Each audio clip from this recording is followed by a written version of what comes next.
Just a warm welcome to everyone who's attending today. And we just wanted to acknowledge that this program of professional development workshops is possible through a federal grant from the Canadian Performing Arts Workers Recovery Fund, administered by Canadian Heritage. OnCue's incubator programming in 2022-2023 will include 3 professional development opportunities intended to serve a range of performing artists working in different disciplines at different stages in their careers, and both with the city of Regina and provincially. As part of the incubator program, this is the second in a series of online professional development workshops. OnCue Performance Hub is a new nonprofit performing arts organization with a new organizational model and approach offering a collaborative producing model serving local artists and diverse audiences in Regina and beyond. Our aim is to enliven Regina's downtown core and activate connections between performing artists, businesses, and audiences. We bring together artists across dance, music, theater, and spoken word. Our goal is better retention of creatives within our community through a supportive environment that facilitates innovation and the realization of creative ideas, while providing practical professional development of the business and administrative skills creative entrepreneurs need to survive and thrive as independent artists. My name is Brad McDougall, and I'm the OnCue Professional Development Coordinator.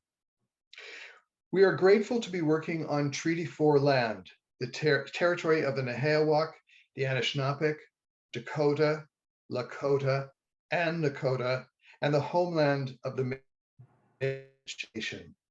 We also acknowledge the people of Treaties 2, 6, 8, and 10.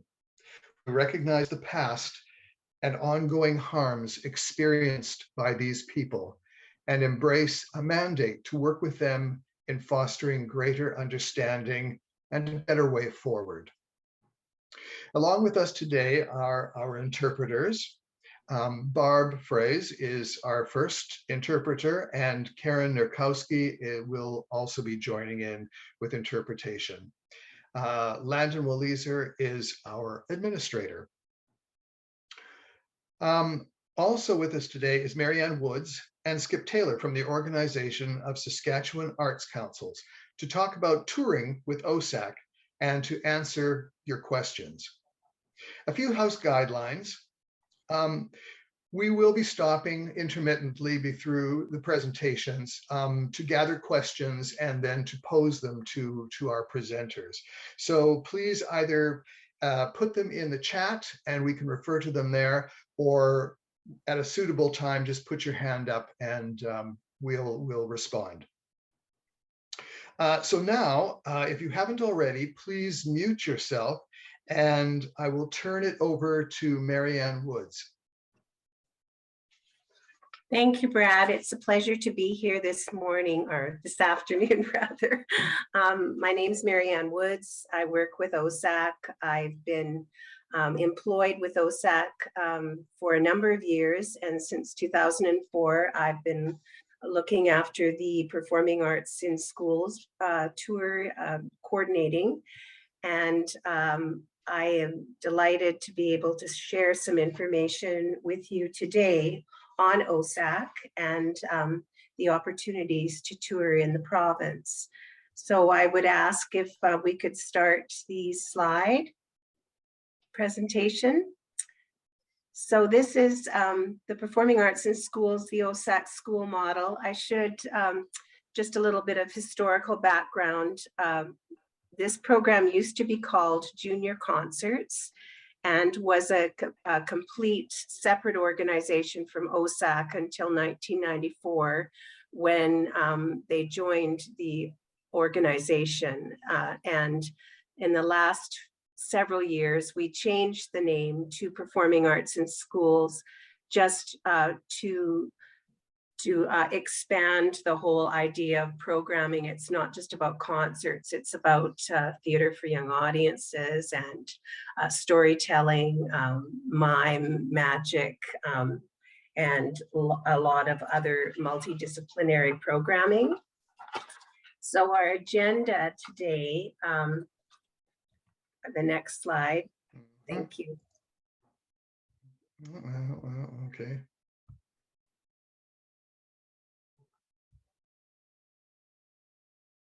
Yeah, trying to get there. Thank you.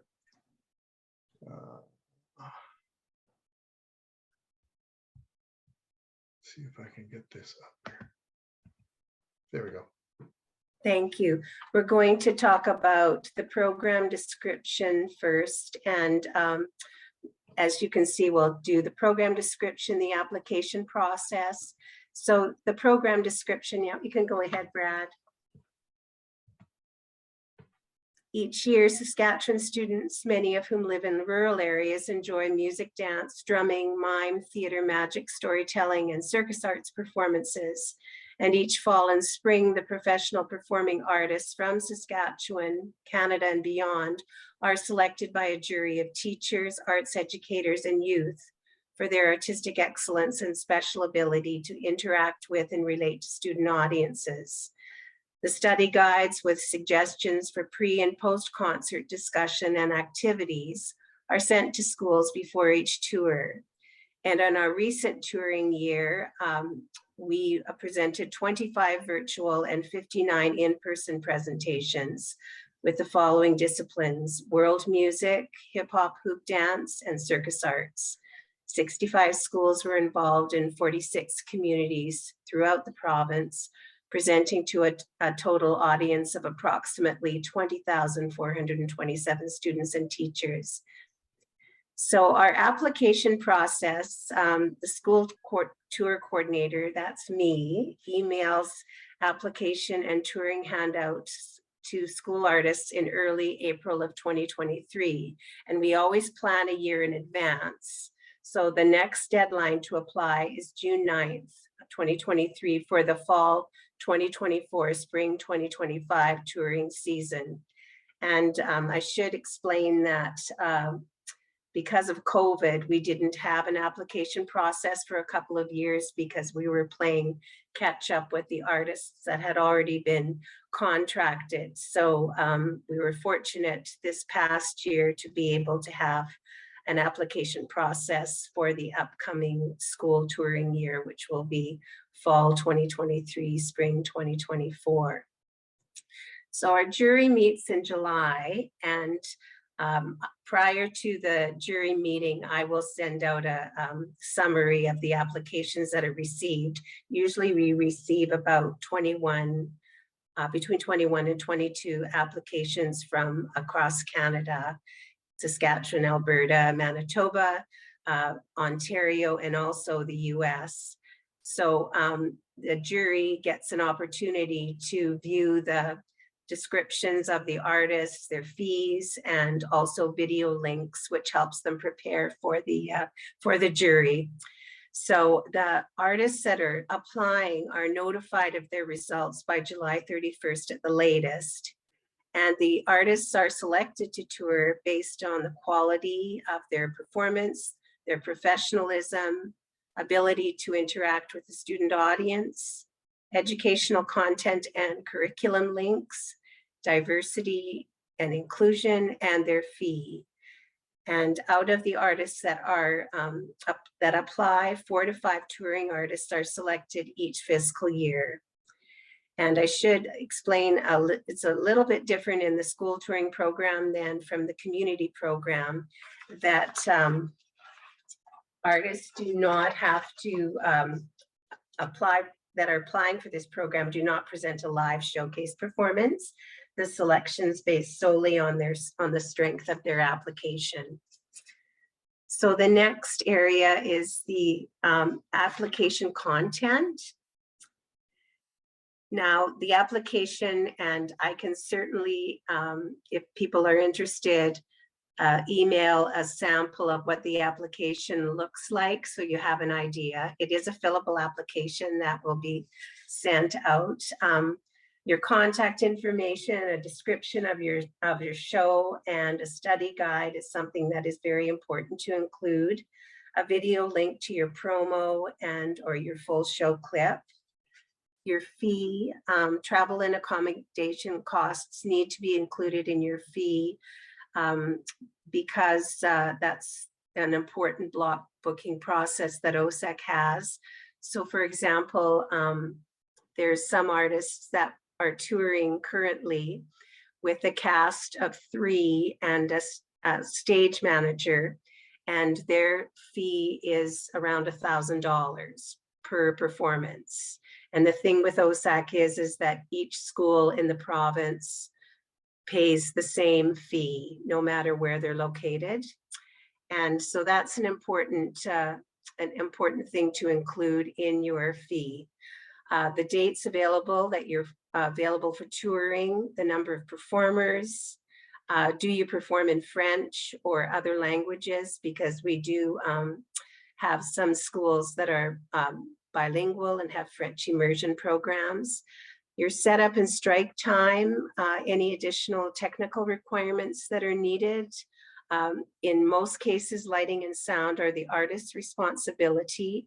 But if you would require, for example, a microphone and stand and a sound system, most schools have that, and so that's something that you may not have to carry. A preference for performing on the gym floor, the stage, the size of performance area that you need. So there's an example there of how large a space you would need. Your grade levels, your maximum audience that you require, and the length of performance with your Q&A. And are you available for community shows and workshops, and what would the cost be? And the application fee is $25 plus GST, and you can provide that as an e-transfer or a credit card payment to OSAC. Our next slide is successful tour selection. Artists will be contacted by OSAC to confirm their selection following the jury meeting, and a contract and fee will be negotiated between OSAC and the successful artists. OSAC will promote the artist in the showcase program guide for the next touring season, and Skip will talk about showcase and what that entails. But when we have a showcase event, that's for our membership, and that occurs every October. And we provide our Arts Council members with a program guide that includes information on the artists that are going to be showcasing that weekend, plus the school shows, because there's many arts councils who will support schools in their communities financially. So they are appreciative of knowing what's going to be available to tour, and they may be interested in having that artist come for a community show as well while they're on tour in the schools. Permission will be requested from the artist to promote their performances to the OSAC membership, the schools, and the school divisions. And once or prior to the tours starting, I will, with the artist, develop and send brochure and booking information to schools and school divisions across the province. So for example, if an artist was touring in the spring of 2023, their information has been sent out in September to all of the schools that are interested in booking. And so the schools have the information available to them, and with our spring tours, the deadline to apply for a tour and to book a tour is November the 25th. So once the information is sent out, OSAC will be the liaison between the school and the artists when setting up the tours.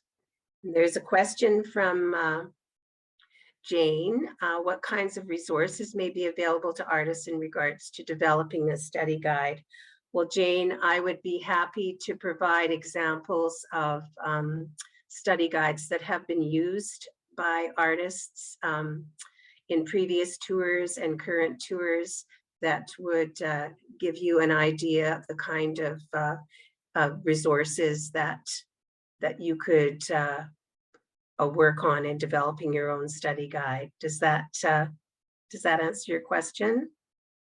Okay, Carla. Well, I'll make sure that I have access to a number of different study guides. So I would be happy if you can provide me with, or if you want to get in touch with me, provide me with your email in the chat, then I will, thanks. I will certainly send you some examples. I'll just continue on. Thanks, Carla. So, and also I will provide the artist with a tour schedule at least 2 months in advance of the tour, so that they have an idea of how I'm routing the tour and how it's being set up. So we can go to the next slide. After the successful tourist selection, and before I go on, I should say that there are artists that are not successful their first time around in applying because the competition is pretty fierce. So, but I can tell you that artists that have applied more than once for the program have been successful, and they come back with an even stronger application.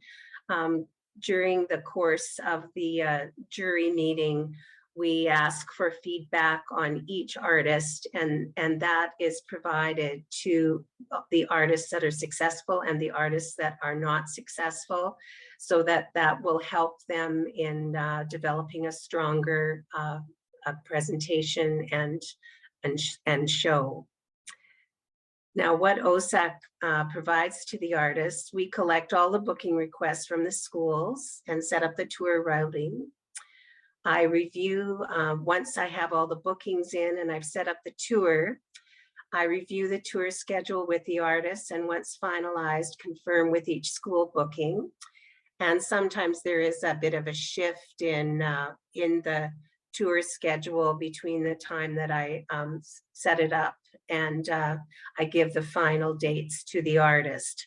And that's to do with, you know, as many of you probably know, there's different start times and end times for schools. So we have to make sure that we follow the correct time of when school starts in the morning and when it finishes, and their school schedule. I review, as I said, the tour schedule with the artist, and once finalized, confirm with each school booking. And prior to the tour going out, I prepare an information sheet for the artists, which will be sent to each school booking. And this is approved by the artist. We work together just to make sure that all the technical requirements are included. And this is prior to the start of the tour, which is a couple of months before the tour actually starts. An up-to-date study guide will also be requested by the performer to provide to each school. Prior to the tour, I'll also provide the artist with a list of suggested accommodations for overnight stays, but it is the artist's responsibility to book their own accommodations while on tour. There are sometimes artists that are from out of province and even in province who may not be familiar with some of the communities that we tour to. So it's helpful for the artists to know recommendations where they can stay.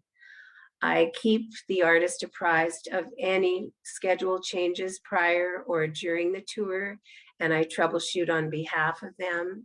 So I'm the connection between the artist and the schools. And I issue payment to the artist and collect from the schools, so the artist doesn't have to be concerned about collecting a check or payment from the schools, and the schools in turn pay OSAC for the performance. And upon completion of the tour, I provide an evaluation summary of all the performances. So the artist can have the feedback from the schools and know what the response has been like, and keep that for, further testimonials as to how the tour went and how the schools responded and the teachers responded to the tour and to the performance. This gives you an example of some of the touring artists that we've had tour with OSAC. Recently, we had hip hop hoop dance from Saskatchewan, Terrence Littleton and Chance Perry. And this tour was very, very successful. They also toured in 2018. And so in total, they presented to close to 90 different schools. Is there any way that sets of artists could tour together? I'm not sure what you mean by sets of artists. Do you mean like a show with 2 or 3 people in it, or? Well, I actually just mean like I teach a lot of writing workshops and stuff like that, but I can't drive with my health condition. Okay. I know that some artists do have drivers that, or a stage manager that travels with them to do the driving. So yes, you could definitely have someone traveling with you. Okay. Does that make sense? Yeah, that's exactly what I wanted to. Thank you. Oh, you're welcome. You're welcome. So this group, Rainbow Dance, just recently toured with us across the province and did a wonderful show called Illuma Dance. I should mention that we have been very fortunate over the years to have a number of Saskatchewan artists tour with us. We've had a group called Little Opera on the Prairie from Saskatoon that's presented an opera in the schools program. Simon Moccasin, who is an Indigenous storyteller, had a very successful tour with us. Megan Leach, who is a graduate of the U of R theater program. She did a show about hockey, about women working in hockey and playing hockey, called Learning the Game, which she premiered at a fringe festival, a student fringe festival at the U of R. And then she applied to OSAC and had a very successful tour with her one-woman show. And because Simon Moccasin was her stage manager for that particular show, he was encouraged to apply for his storytelling show as well. We've had also Chrysalis Theater from Saskatoon. Louise Seidel is the artistic director, and she has, they presented a one-woman show by Joan McLeod called The Shape of a Girl. And we've had some music artists in the past, Sylvia Shave from Delisle, Saskatchewan, and Carrie Catherine from Saskatoon do songwriting residencies, one-day songwriting residencies in the schools and performances as well. Also a theater out of Saskatoon called Embrace Theater. Charlie Peters was responsible for organizing a play called The Wild Dog Waits on the Concrete Path, and that was performed for middle years and high schools. And also another show called Far from the Heart that was specifically for high schools that dealt with sexual health and violence prevention. So a lot of our theater pieces are dealing with those kind of subject matters and important subject matters for young people in our school system and in the province. And I think the next slide is just basically any questions. I'm here to help. You can contact me directly at my email or phone number. And I know that there was a handout on the school touring program that was shared. So let's see if there's any other questions. Does anyone have any questions about? Sorry, could that be reshared? Because I got here late. Sorry. And I can't see the shared document then. No, it was shared in the invite, Carla. So it'll go out sorry. again after the meeting, and it'll also be attached in the comments of the video when this is posted on YouTube. Oh, perfect. Thank Yeah, you. it'll be in that email that you got with the confirmation. Thank you very much. And Carla, I will definitely send Jane. Jane was asking about study guides, examples, and Carla as well. And I'm happy to send that information to you. And don't hesitate to reach out to me. Anybody else have a question? Thanks very much, everyone.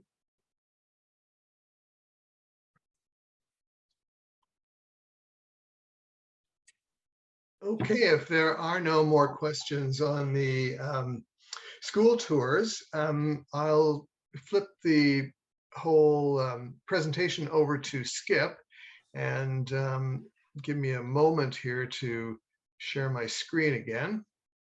Sure.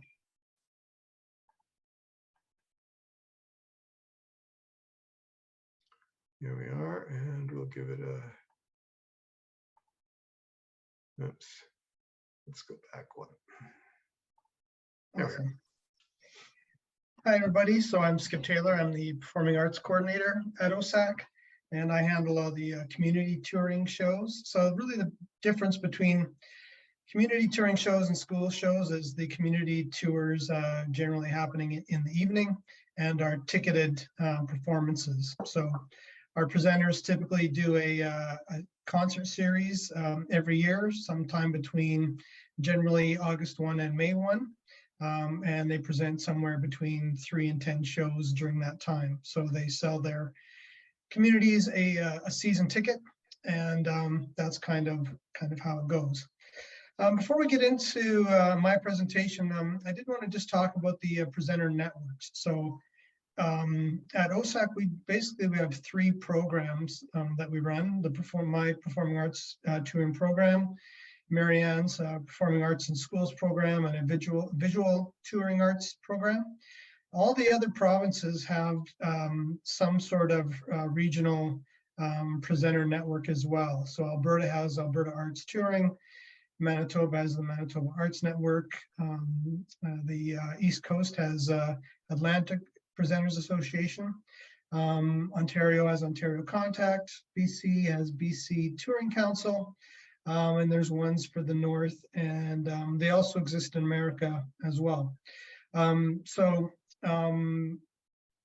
model is a little bit different, but at the same time, there's these models do exist kind of throughout Canada, and a lot of the best practices I'll share with you today can be used for applications in those other territories as well. So yeah, if we want to move on to the first slide. My agenda might be a little formal, but we're going to talk about the application process to showcase with us, accepting a showcase spot and what's required there, what happens on our showcase weekend, the booking process, contracting, marketing, and then things to consider when it's time to hit the road.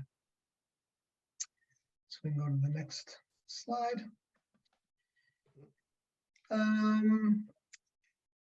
Oh, went too far. So we use a website called iwantashowcase.ca. And there are 11 other regional presenter networks that currently use that platform to accept applications for their presenter networks. And they all have varying start times and end times. Typically ours runs, we open them February 1 and close them May 1. So you have, usually 3 or 4 months to kind of get your application together. You'll have time to contact me and ask me questions, and certainly I would encourage you to do that through the application process.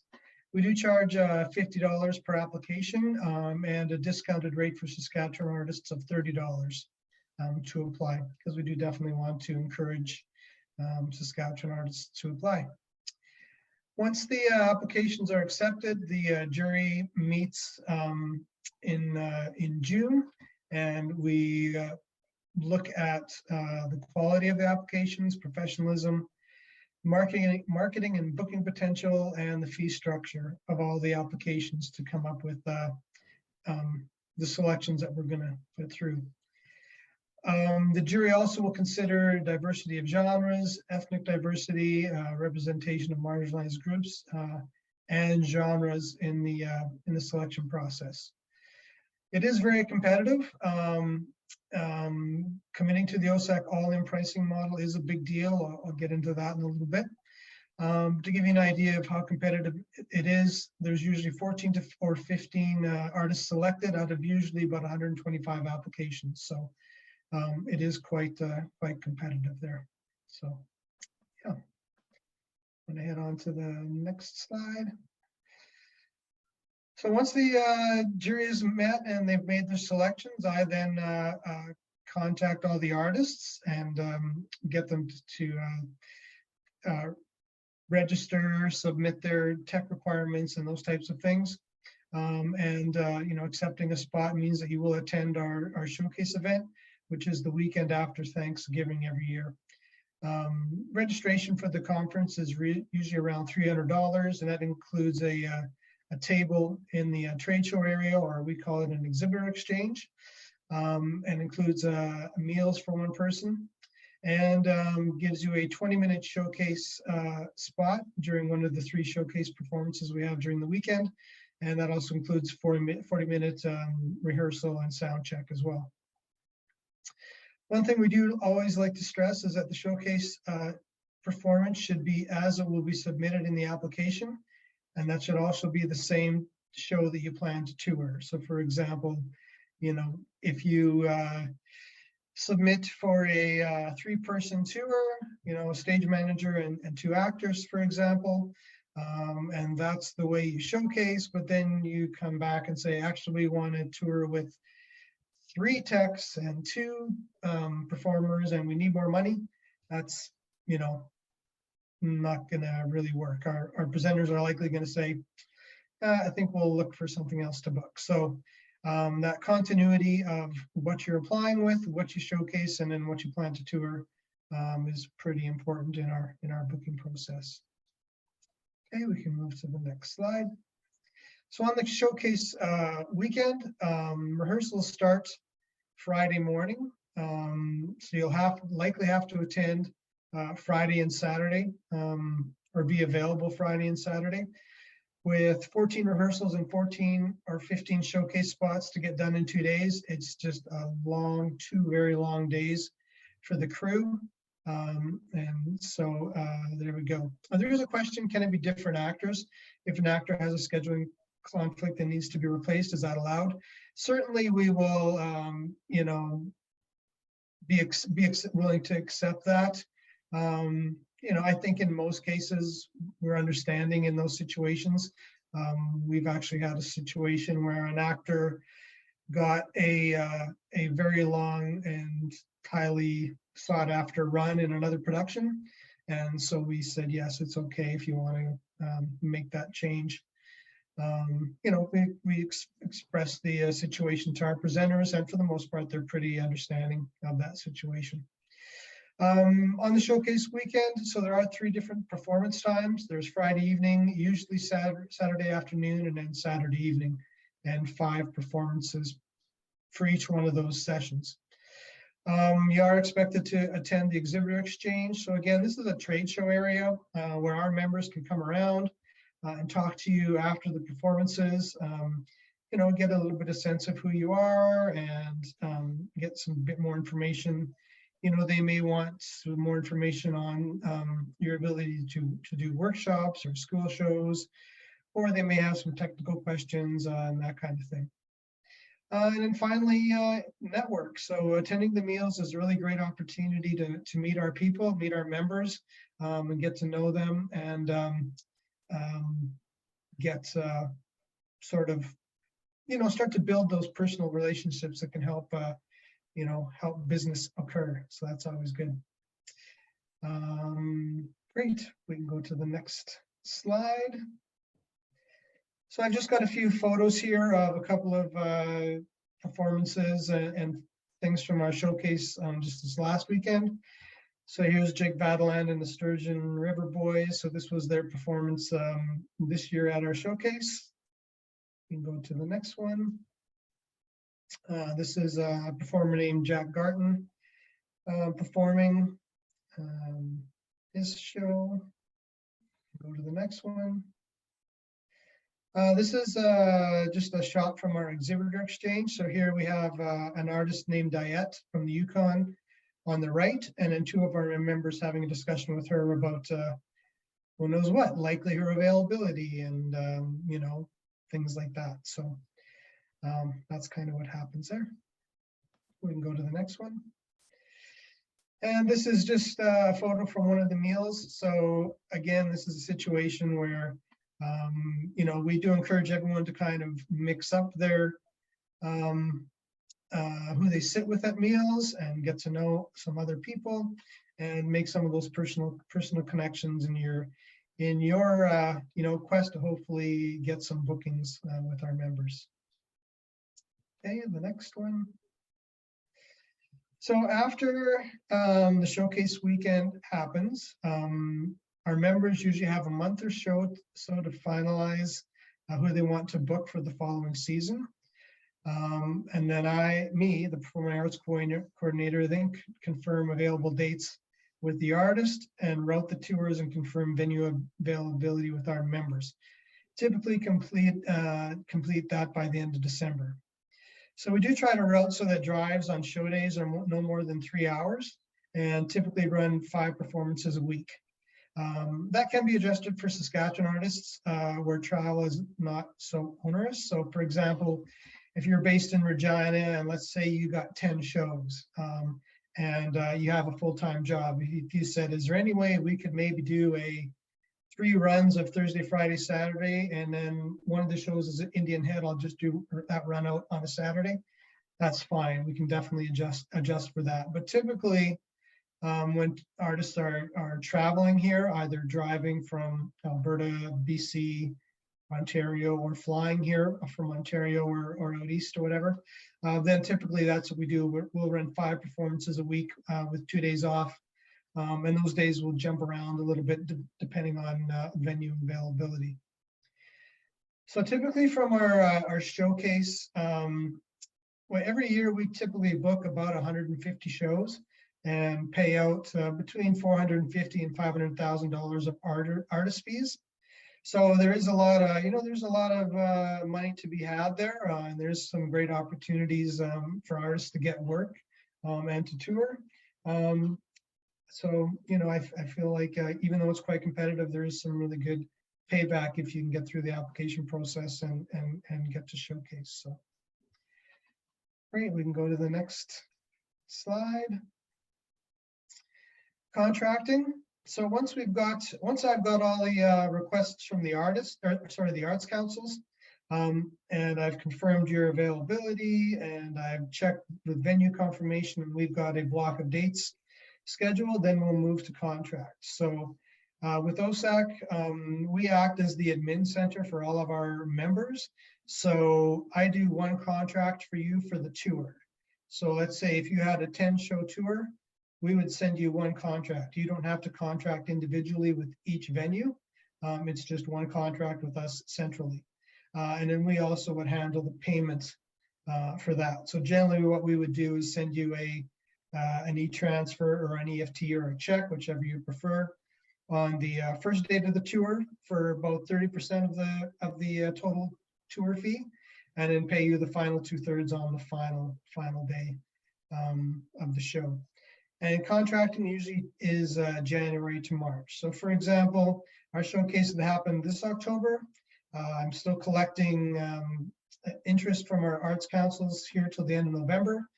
I'll be doing most of the routing in December, and in January, February, March was when I'll generally start to do contracting with the artists.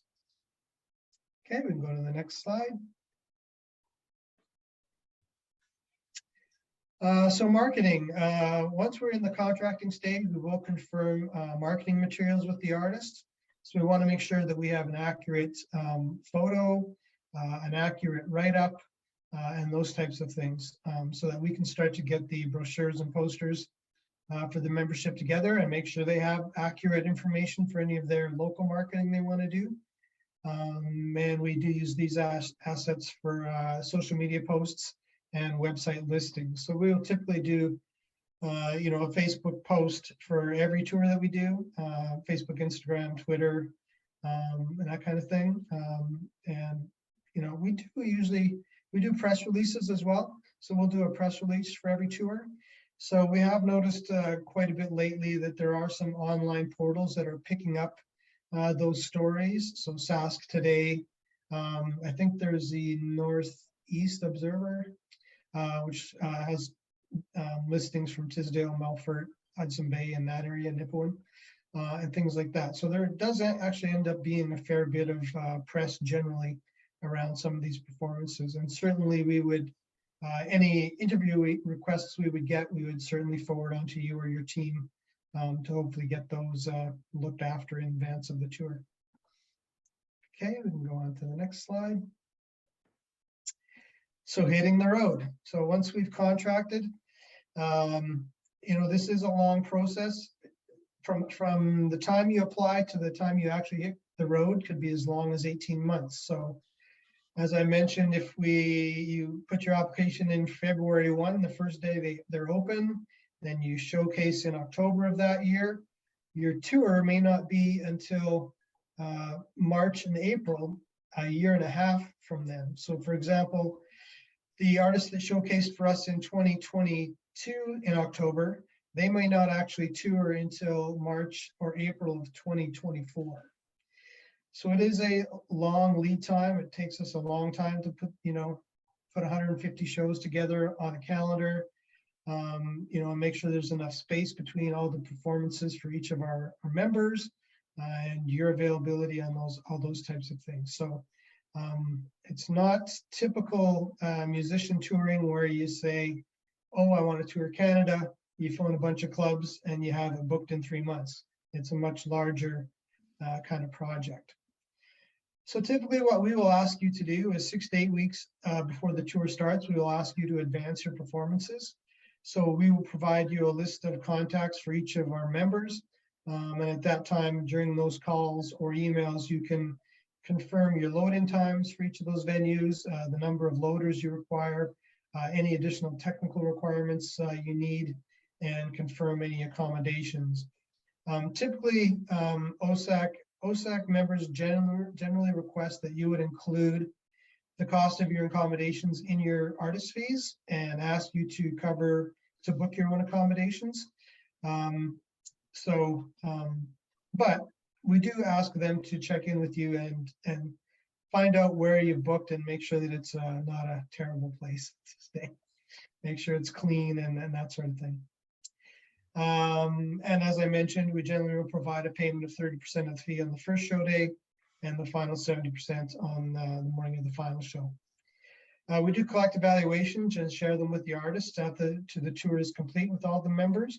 So you'll get an idea of how many people attended, any feedback from the presenters on you visiting their community, feedback from the audience on visiting, on how they enjoyed the show, and things like that. So we can definitely share that with the artists as well. Okay, can go again. So here's an example of a tour that's happening right now. This is Twin Flames. They're on tour. They've been on tour for about a week and a half now. So they flew into Saskatoon and then they drove to Yorkton, And as you can see on the left-hand side, the tour dates went Yorkton to then Kenora, then Priestville, then Langenberg. I think they had a day off. Yeah, they had a day off between Priestville and Langenberg. And then they played Langenberg and they had a day off to get to Swift Current. So you can tell that drive Langenberg to Swift Current is more than 3 hours. So there we put a day off into that spot. And then Swift Current, Kindersley, Luceland, Leader, then a day off to get to Rosthern, then North Battleford, and then I think a day off to get to PA, then LaRange, and then they've got a long drive that next day, so another day off between LaRange and Moose Jaw, and then Moose Jaw, Moosomin, Estevan, Indian Head, I think happen all back to back. Those are fairly reasonable drives. So a 16-day tour for them, you know, that's a nice chunk of work. They're on the road for a little over 3 weeks. And they've actually even picked up a date in Regina on Dark Hall as well, which is not an OSAC show. But we're allowing that show to happen. Typically, we do put in a non-compete clause in our contract. We just ask, you know, that if you plan on taking any other performances in the province, especially on a tour of this size, that you ask us first. We want to make sure that any gigs you're taking are not, competing with some of the bookings that we already have. But typically for Saskatoon and Regina, we'll waive that clause because we don't. We have a classical presenter in Regina and no presenters in Saskatoon. The majority of our presenters are in rural Saskatchewan. So if you can pick up a show in Saskatoon or Regina while you're on tour here, we're usually more than happy to let you go ahead and do that. Okay, we'll go to the next slide. There we are. I fired through that pretty quickly. So I think the only question that I think I've answered already, and that was the replacing an actor question. I will say currently, I would say about 85% of our performances are music, and then the rest is either theater or dance. This year we actually have more dance than we've had in a long while. We have a presentation of Motiso doing The Prisoner of Tehran, which has about a 13-show run. And then we've got Bella Jorgen doing a fair number of shows this year as well. So there's more dance this year than there has been in most years. And that's kind of just the ebb and flow of how it goes. Sometimes we have more dance, sometimes we have more theater, but generally music makes up the majority of what we do present. So I think that's about all I had. Were there any questions?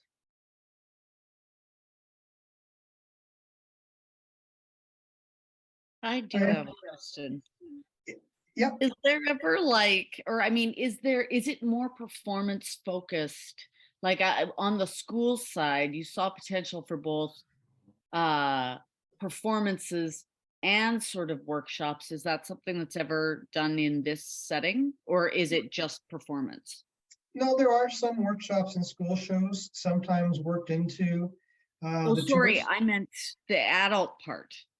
Yes. So what we'll normally do, some artists will do, so we'll book a community show for them. So let's say, the Motiso that I talked about, for example. So it's a piece about a young lady in Iran around the time of the revolution there, where she lived in a more or less democratic society, and how the Shah got ousted and it became the Ayatollah, etc. So it very much fits with the curriculum. So in that case, the community show happens the evening at 7:30, and it's a ticketed performance. But a lot of the members said, hey, wouldn't it be great if we could also have an afternoon performance of that in a school, right? So the dance troupe will go into a school in the afternoon and perform for the kids, and then they'll do the community show in the evening. And there are some opportunities to workshop and masterclass as well. So we've had like some classical artists, for example, that will, book a community show in the evening. But then, for example, let's say there's a classical pianist and there's a piano teacher in town and says, hey, wouldn't it be great if I could set up a master class for a couple of my, higher end, really focused students? And so those can be arranged as well. And what about any sort of like, because I'm thinking of like writing workshops, things like where you like, because it's so common with spoken word where we'll do things back and forth, like we'll have performers, but then we will offer a question or something and there's paper at the tables. Like I'm just wondering if that would be totally weird or like, or if that wouldn't fit in this kind of a setting. We haven't typically done that sort of thing. Because it's a ticketed event, I'm just not sure that that would work necessarily. So for like, I'm just trying to put myself in the mind of one of our audience members in a small town. So for example, if you buy a ticket to a 3-show series and you go see, let's say, a country artist, and then you go see, I don't know, a play, and then the third thing is interactive where you're at a table with paper, it just may not, it seems a little bit disconnected maybe. But that's not to say that we couldn't facilitate like that type of work. We could definitely still do a spoken word artist for sure. Could potentially still showcase and all that kind of stuff. But as far as the workshopping part of it, my view would be that would be better done as a afternoon workshop, whether it be at a school with kids or some other sort of situation like that. There's a question about range. I'm assuming price range for fees for artists. That's a really good question. There's so many things that go into that. It's at some point the artist kind of has to make the decision about what they feel their market value is. So what I can tell you is that we generally have 2 different ranges of members. We have kind of 8 larger members that are like Weyburn, Estevan, Moose Jaw, North Battleford, that have theaters with full tech and that kind of stuff, right? So typically what they'll do is they'll put on kind of a 6 to 10 show season. They'll generally book like a season opener, a season headliner, and a season closer that are going to be higher priced artists, where they're going to pay, 10 or 15 grand, and they're going to use those artists to kind of be like the name cachet to sell their series, right? And then they'll pick 3 or 4 or 5 of our showcase artists that will then fill out the season, and they'll, generally look for something that's going to have a little bit more community impact. And it's not quite so important that those artists have that name recognition, for example, if that makes sense, right? So that's kind of the high end. And then the majority of our members are what I call the core. There's about 30 members. So these are more in communities like bigger, Leader, Kindersley, Langenberg, Priestville, Hudson Bay, Melfort, Tisdale kind of size, right? And so these communities, they usually do that kind of more 3 to 5 show seasons. And for them, they're generally looking for shows that are somewhere between $2,000 and $3,000 generally, right? So typically duos and trios or 2 or 3 people on the road are about the best size. It's pretty hard for a 5 or 6 piece band to go out and really make it worthwhile to tour at that price point. You know what I mean? Saskatchewan artists can sometimes get away with it. Like we did have the Romantics go out last year, and they did, I think, 20 shows. But again, they're teachers, so we were able to kind of move them around and give them some weekdays off and that kind of thing. So the travel wasn't quite so demanding. So they were kind of able to get, fairly close to that price range and do it, right? So that's kind of kind of what they're looking for a fee. Glenn, do you have another question? Not really. You kind of alluded to it, Skip. Thanks for clarifying that. Although I did start thinking as you were talking there, are the bookers more likely to make deals with duos or trios, or like a single artist? Is that sort of a really tough sell? I can anecdotally say that single artists in my time here, which is 10 years now, have had a hard time getting bookings. Even though our presenters are volunteer, I think they are fairly educated on what their audience is like. Right. And most of the feedback I've got from our presenters on solo artists, again, the one thing that we have is a 20-minute showcase, right? So they don't get a full 90 minutes of what you may be able to do. And I think the fear a lot of times is that they're afraid that a single artist is maybe not able to hold the audience for a full 90 minutes.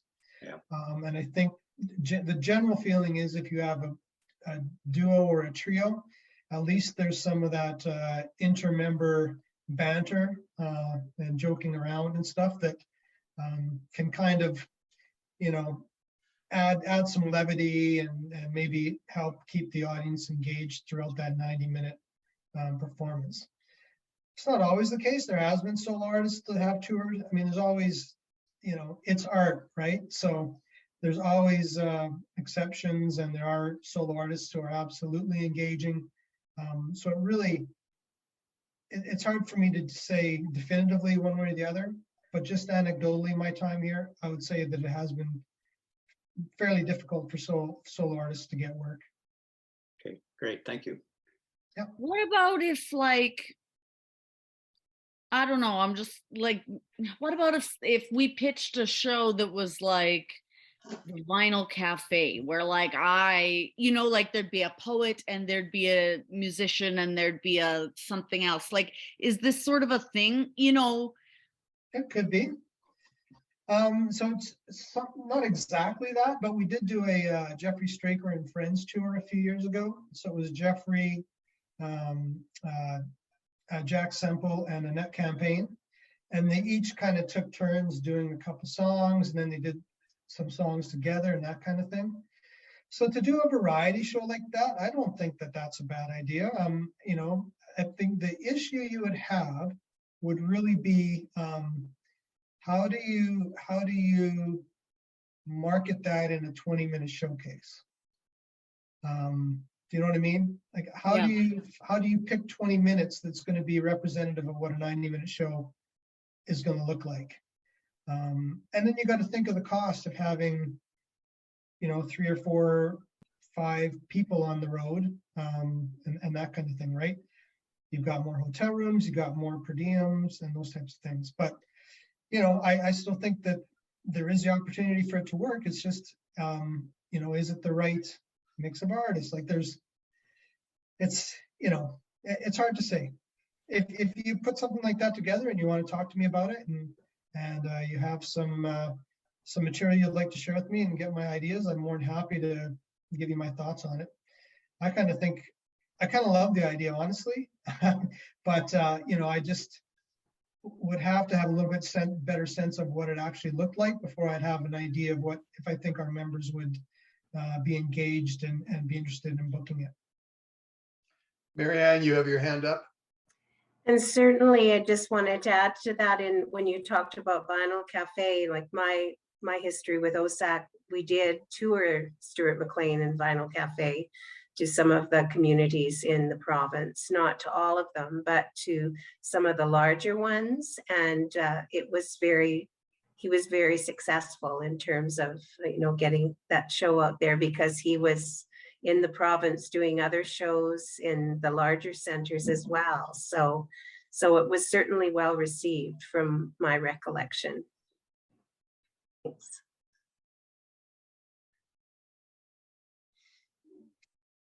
Yeah, and even, if there might be a theme, for a show like that, if there was a theme that you could kind of hang your hat on as maybe uniquely Saskatchewan, you know, that's could be that could be a wide range of topics, good or bad, but you know, that might be something that could help tie it together. And you know, what I would suggest to artists with their showcase applications is you kind of want to, the more you can paint a picture and give the jury a strong idea and evidence about what the show is going to look like, the better your chances are of getting through, right?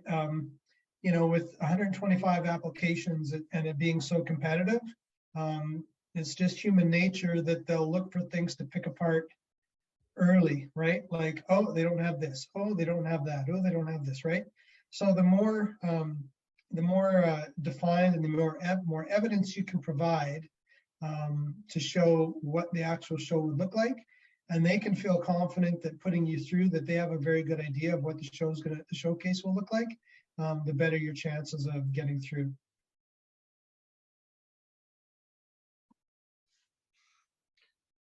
Skip and Marianne, I had a question early on.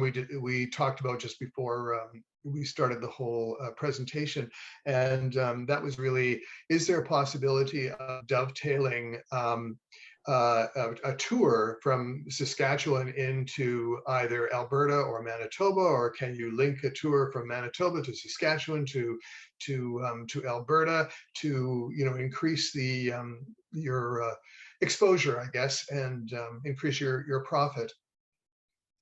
Sure, Marianne, do you want to cover the school?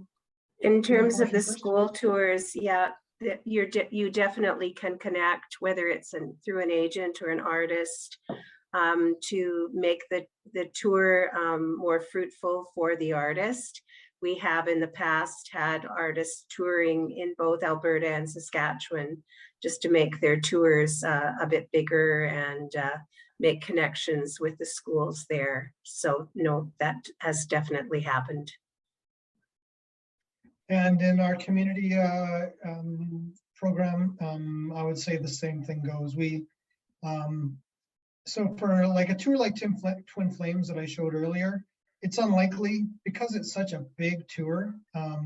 3 weeks on the road is a long time. And so it's unlikely that they would actually want to even add on additional shows. But as I mentioned with some of our larger presenters that do those kind of opener, closer, headliner shows, we definitely do work with Alberta more than Manitoba, to, you know, try and find artists that we can kind of route 4 or 5 together and you know, get some savings on travel and that kind of thing. There's actually a new booking program in Canada called the Tour Connector, which is kind of a block booking tool that kind of does exactly what you're talking about. And it allows presenters in Saskatchewan, well, right across the country, to be able to go on and see what tours are routing in what provinces, and then you can see if you can add on additional shows from there. So that's going to be a big help kind of going forward, and could be very helpful for artists as well. You know, if you showcase with OSAC and you don't get one of the 16 show tours, but you get 3 or 4, and you know, it takes you some time to mount the show or whatever the case may be, you know, we'll put the show in the Tour Connector, and that will make it available for Alberta and Manitoba presenters, and our friends in those touring networks, see what's going on, and you know, give you an opportunity to maybe get more work there too. Glenn has a question. Yeah, I'm sorry. I wonder if you could just help me clear up my notes, because you mentioned, Skip, I think that the tours are generally March and April, but then there's you also mentioned that there's a tour happening now. So what's the right? time? No, tours are from and I might have misspoken. Basically October 1 until May 1. So we try to avoid seeding and harvest as much as we can. Makes sense. It is Saskatchewan. It is indeed. I'll put both of you on the spot a little bit. One of the things that we heard when we were talking about what kind of presentations and who we would like to present was the long period in between application and actually being able to tour. Has there been any thought given to being able to reduce that or change the way that it's done from, you know, from application to being actually out on the tour?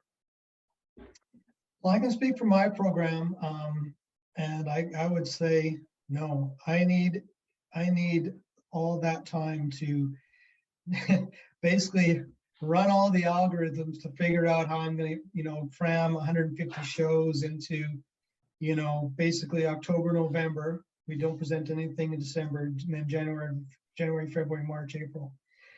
You know, I have to take into account the availability of all the artists. I take into account any blackout dates any of our presenters provide, and all those types of things.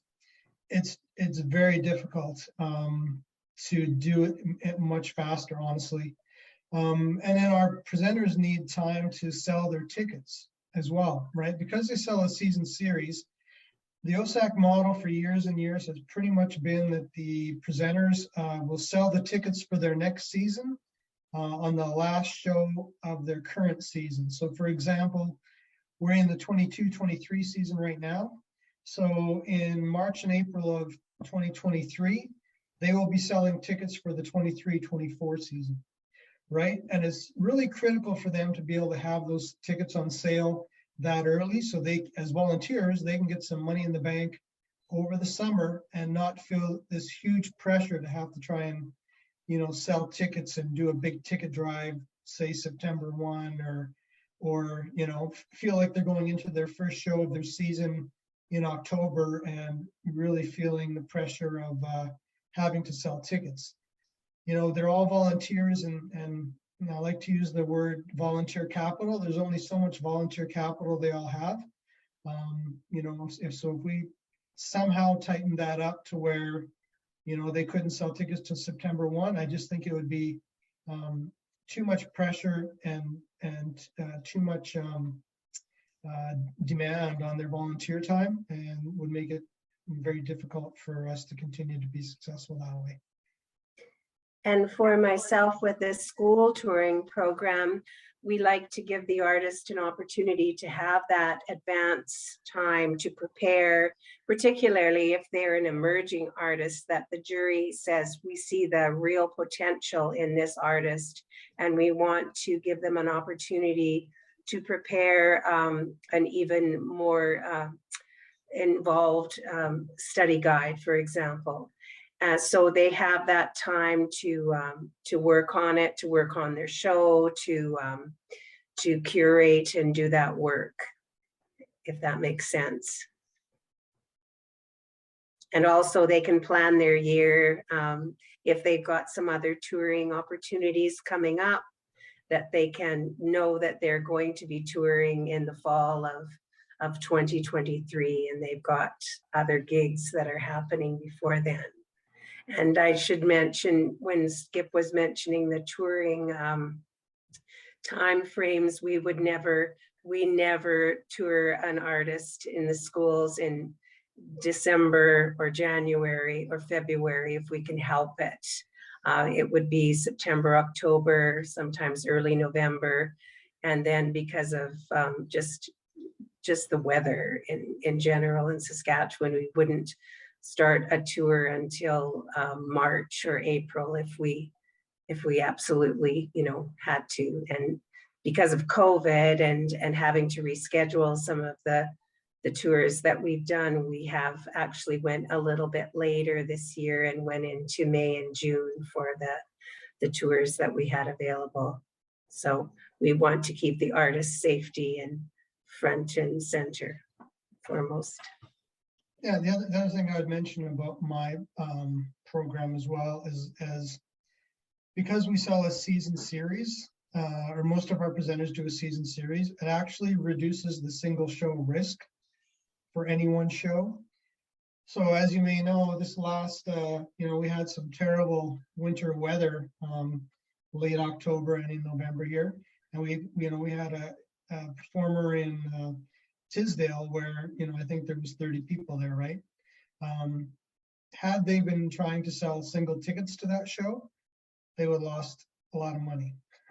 But because they had sold a season ticket, the risk to that one show really financially crippling them goes way down because they've got that, kind of that broad season ticket subscriber base that they've sold, right? So, and it also, the season series actually is better for well-known artists as well, because you're not relying on your name and your marketing to sell all the tickets, right? There's a bit of a built-in audience already from their season subscribers. Most of the season subscribers are really looking for a night out in their community, right? They don't really care, I'm sure there's some genres they don't want to see, and there'll be some people who won't go to all the shows based on the genre, but they really want a night out and they're going to go to the concert series and see what it is, right? So, it takes some of that, pressure off the artist to have that name recognition and selling the tickets sort of thing. And then from the artist side, you do have to realize that it's not necessarily all diehard fans of your music or your play or whatever, right?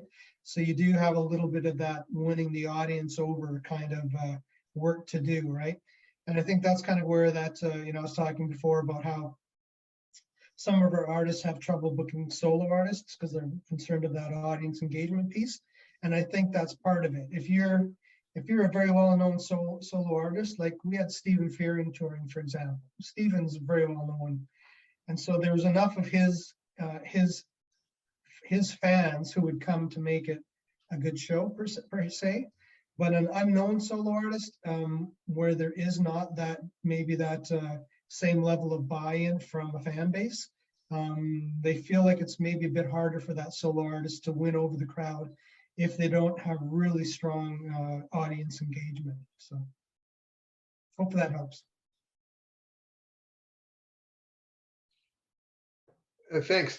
I'm just wondering, we've heard from Glenn and Carla. I'm just wondering if Jane might have a question or something to offer.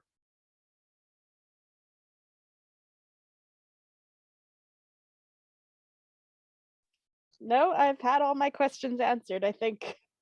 Okay, very good, very good. Well, in that case, I just want to thank Marianne and Skip for their presentation. I think that's been really informative for anybody who has, has been considering touring with OSAC, either through the school tours or through the Arts Council. So that was great. It clarified a lot, I think, for a lot of people. I'd like to thank Karen and Barb for their interpretation. That was wonderful. And I'm sure that there will be many more artists who will benefit from reviewing this workshop. So I just want to thank everyone, and including Landon for his work on this, and for On Cue for being able to present this workshop, and also our funders as well, Canadian Heritage Fund. So thank you very much. And can I just jump in with one more thing? Yeah, I was just gonna say, Marianne and mine's job, part of our job description is artist engagement. So if you have any questions, if you want to schedule another Zoom call or anything like that, maybe I shouldn't be speaking for Marianne, but I think I know her well enough. She's definitely an artist advocate, the same as myself. So don't hesitate to call and ask questions, or if you want a special meeting set up, I think we're both open to helping artists understand what we do as much as we can. And I'm an artist myself in my other life. So I can completely understand. I completely understand, what you're going through. I did lots of school touring in my youth in Ontario, and so I can see both sides of things. And yes, I welcome if you want to chat more Carla says I have many lives too. So thank you for this opportunity. Really, really appreciate it. Thank you. Happy touring, I guess. Happy trails or something like that. Thanks so much to everyone for joining in today. All righty. Take care. Bye-bye. Thank you.